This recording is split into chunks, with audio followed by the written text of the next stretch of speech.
Welcome to Samba Samba. Enjoy the video.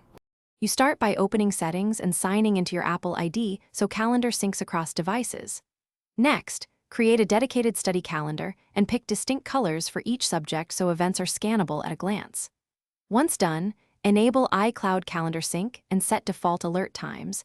This ensures you get reminders before class or deadlines.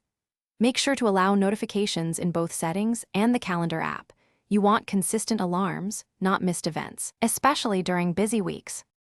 You now add your classes as recurring events, including location and any video links so joining is one tap. For assignments, create single events with due dates, attach PDFs or notes, and add 2 alerts, one for planning, one for last-minute work. Once those are in, block dedicated study periods as separate events. This protects focus time and shows realistic availability.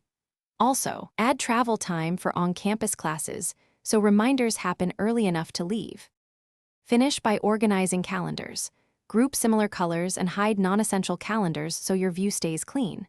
Share your study calendar with classmates for group projects and choose edit rights only when needed. Use Search and the Day view to spot double bookings, then drag events to resolve conflicts. If events don't appear, first toggle iCloud Calendar off and on, sign out of your Apple ID if necessary, and check Wi-Fi or cellular. These steps fix most sync problems quickly. Thanks for watching. Consider subscribing if we helped you.